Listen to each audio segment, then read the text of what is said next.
You're lying on your couch, the world feels different, and suddenly a thought surfaces that you've been avoiding for years. Perhaps it's something you've done that you're ashamed of. Maybe it's a pattern you keep repeating. Perhaps it's a part of yourself you pretend doesn't exist. Cannabis has a strange way of bringing these things to the surface.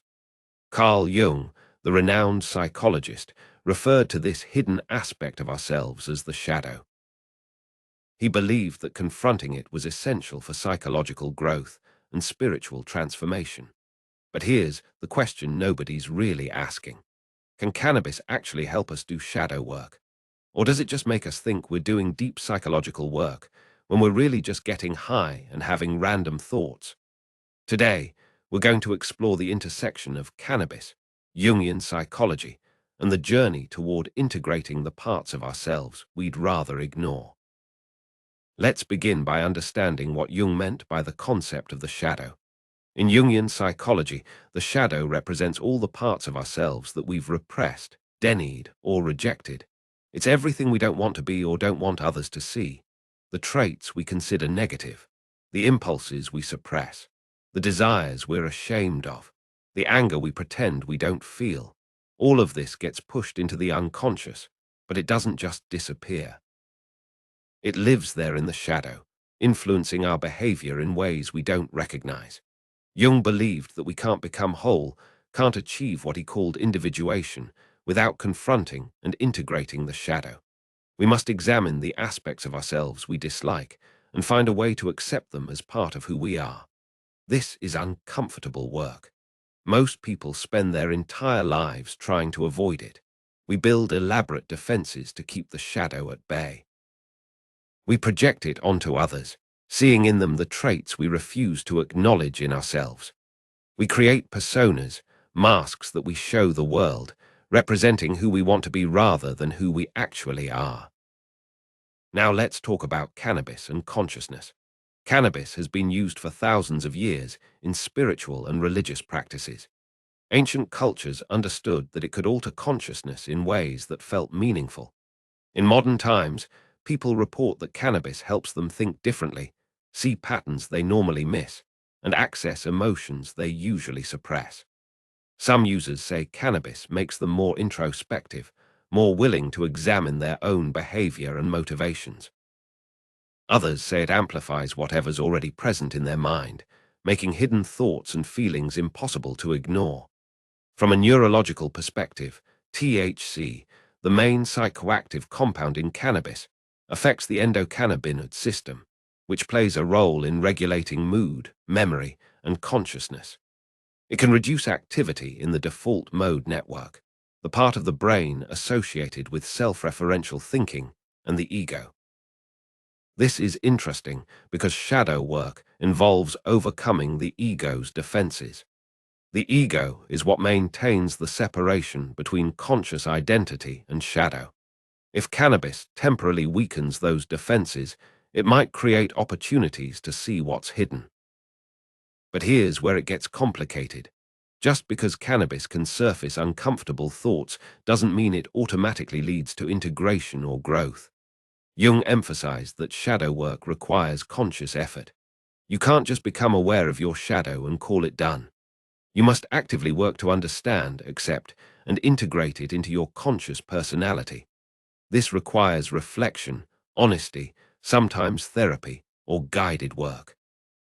Cannabis might open a door, but you still have to walk through it and do the work on the other side. Many people get high, have profound realizations about themselves, and then forget about them the next day or dismiss them as just drug-induced thoughts. That's not integration. That's just having experiences without learning from them. There's also the risk of what Jung called inflation, where the ego identifies with unconscious material and becomes grandiose. Some cannabis users have mystical or spiritual experiences and then believe they've achieved enlightenment or special insight that makes them superior to others. That's not shadow integration. That's the ego co-opting spiritual experience for its own purposes. Real shadow work is humbling. It forces you to acknowledge your flaws, your darkness, your capacity for everything you judge in others. It doesn't make you feel superior.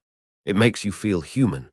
So we need to be careful about conflating cannabis-induced experiences with actual psychological transformation.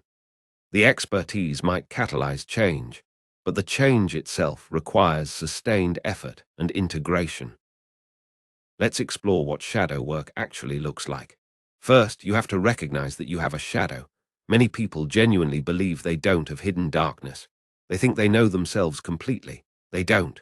None of us does. The shadow, by definition, is what we can't see about ourselves. The first step is to accept that there are parts of you that you're unconscious of, and that these parts influence your behavior. Second, you have to pay attention to projection. When you have strong emotional reactions to other people, especially disproportionate reactions, that's often your shadow being projected. The traits that trigger you most in others are usually traits you possess but don't acknowledge. If someone's arrogance drives you crazy, examine your own relationship with arrogance. If you're disgusted by someone's neediness, look at where you might be needy, but hide it. This is painful work because it forces you to see things about yourself you don't want to see. Third, you have to examine your dreams. Jung believed dreams were messages from the unconscious, and shadow figures often appear in dreams as threatening or shameful characters. These aren't random. They're representations of repressed aspects of yourself trying to get your attention. Fourth, you have to practice what Jung called active imagination, engaging with unconscious material through creative or meditative practices.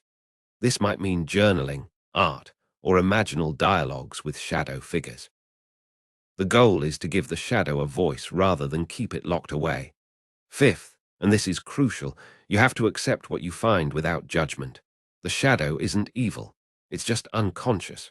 The traits you've repressed might be negative, or they might be positive qualities you were taught to suppress. Either way, acknowledging them and integrating them makes you more whole.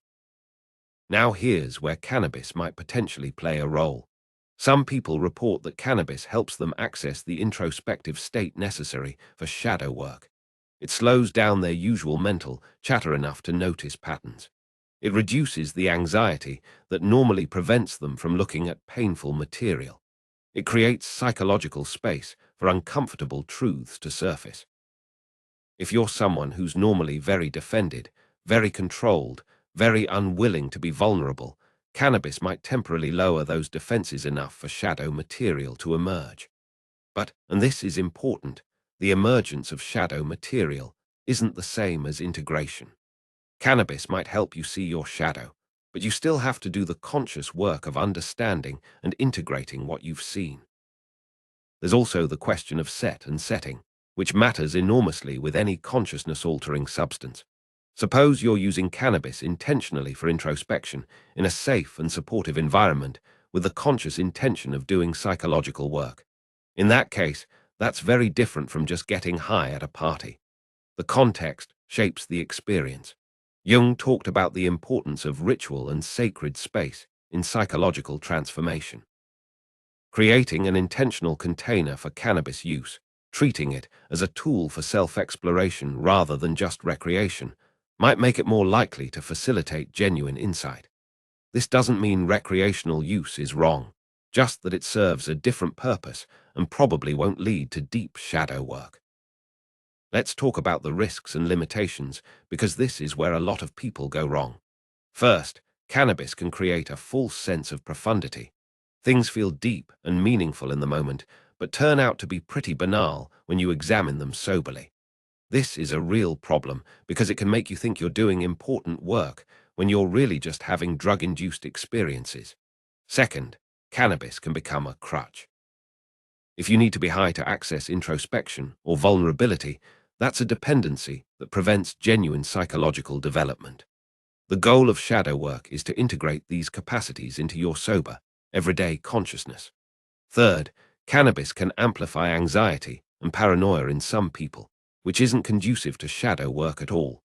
If cannabis makes you more defensive and fearful rather than more open and introspective, it's not going to help with psychological exploration. Fourth, there's the risk of bypassing. Spiritual bypassing is when you use spiritual concepts or experiences to avoid dealing with psychological issues. You might think you're doing deep shadow work with cannabis when you're actually just intellectualizing problems without making real changes in your behavior. Real integration shows up in your life. Your relationships improve. Your patterns change. You become more authentic and less reactive. If none of that's happening, the cannabis isn't facilitating growth. It's just creating interesting experiences. Fifth, cannabis affects everyone differently based on biology, psychology, and personal history. What facilitates insight for one person might just make another person foggy and unmotivated. There's no universal answer about whether cannabis helps with shadow work. It depends entirely on the individual and how they use it. So can cannabis be a legitimate tool for shadow work and spiritual transformation? Maybe, under certain conditions, for certain people, if used intentionally and integrated consciously.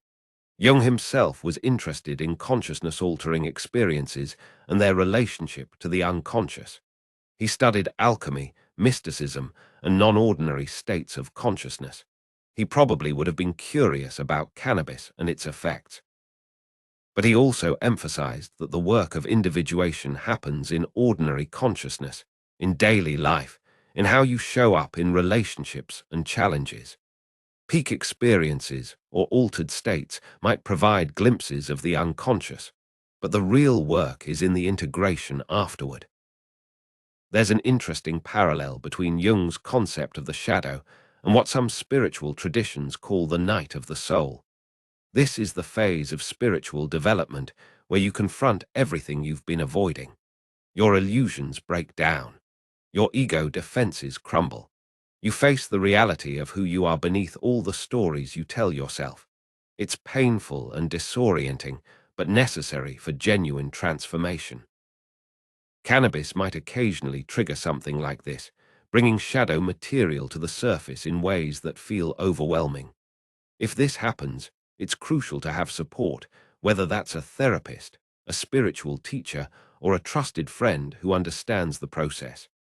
Shadow work isn't meant to be done alone.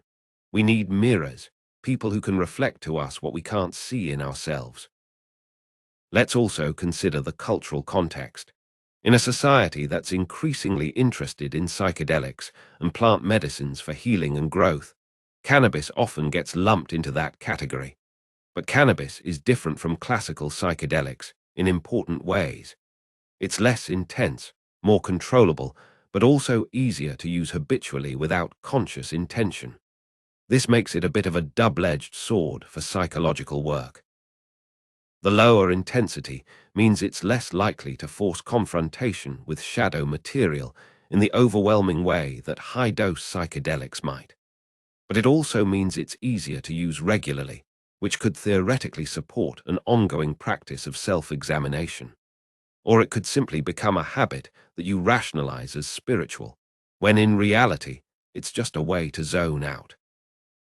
Here's a practical approach if you're genuinely interested in exploring this intersection. First, be honest about your intentions. Are you actually interested in shadow work, or are you just looking for justification to get high? There's no judgment either way, but clarity matters. Second, if you do choose to use cannabis for introspection, do it intentionally. Set aside a specific time in a safe environment. Maybe journal beforehand about what you want to explore. Maybe set an intention. Treat it like a practice, not just consumption. Third, take notes during or immediately after the experience. The insights that feel profound in the moment often evaporate when you sober up. Writing them down lets you evaluate them later with a clear mind. Fourth, and this is crucial, do integration work afterward. Talk to a therapist journal about what came up. Look for patterns. Make behavioral changes based on what you learned. The experience means nothing without integration. Fifth, be willing to stop if it's not working. If cannabis makes you anxious, foggy, or dependent, it's not a useful tool for you, regardless of what it does for others. Sixth, remember that shadow work is possible and arguably more sustainable without substances. Therapy, meditation, journaling, and dream work can all facilitate shadow integration without the complications that cannabis introduces. Cannabis might be one tool among many, but it shouldn't be the only tool. Seventh, be skeptical of your own experiences. The ego is a tricky entity, and it can co-opt spiritual experiences. Just because something felt profound doesn't mean it was genuinely transformative. Look for evidence of actual change in your life, not just interesting experiences. Jung believed that the goal of psychological development was wholeness, not perfection. Integrating the shadow doesn't mean eliminating your darkness or becoming a saint. It means acknowledging and accepting all of who you are, light and dark, and learning to work with it consciously rather than being unconsciously controlled by it. This is radical self-acceptance combined with radical self-honesty. It's seeing yourself clearly, including the parts you don't like, and choosing to love and accept yourself anyway. That's individuation. That's wholeness. Cannabis might occasionally provide glimpses of that wholeness by temporarily dissolving the boundaries between conscious and unconscious. However, the real work of achieving it occurs in ordinary consciousness, through daily choices and an ongoing commitment to growth and self-awareness. So here's my question for you. Have you ever had an experience with cannabis where something uncomfortable about yourself came to the surface? And if so, what did you do with that realization? Did you integrate it into your life? Or did it just become an interesting experience you had that one time? I'm genuinely curious about your experiences and perspectives on this. Please drop a comment below, and let's have a real conversation about the relationship between substances, self-knowledge, and transformation. Here's what I believe after exploring this topic. Cannabis isn't a magic solution for shadow work or spiritual growth. It's not a shortcut to psychological integration. But for some people, used intentionally and integrated consciously, it might be a catalyst for insights that lead to real change. The key is understanding that the substance doesn't do the work. You do the work. The substance, at most, creates conditions that make certain insights more accessible. But accessing insights isn't the same as integrating them. That requires sustained effort, honesty, courage, and often support from others who understand the journey. Shadow work is some of the hardest psychological work you can do because it requires facing everything you've spent your life trying to avoid. But it's also some of the most liberating work because it frees you from being unconsciously controlled by the parts of yourself you refuse to acknowledge. Whether you use cannabis or not, whether you engage with Jungian psychology or some other framework, the core truth remains the same. You can't become whole without facing your shadow. You can't be truly free while parts of yourself remain hidden and rejected. The path to transformation requires looking at everything you are with clear eyes and choosing integration over denial. That's the real journey. That's what matters. Everything else is just tools and techniques in service of that fundamental commitment to seeing and accepting yourself fully. If this exploration resonated with you, if it made you think differently about consciousness, psychology, or your own shadow, hit that like button and subscribe to this channel. We're diving deep into the philosophical questions that matter, the intersections of ancient wisdom and modern understanding, the uncomfortable truths about what it means to be human. Thank you for being here and for thinking deeply. Remember, the shadow isn't your enemy. It's the part of you that's been waiting to come home.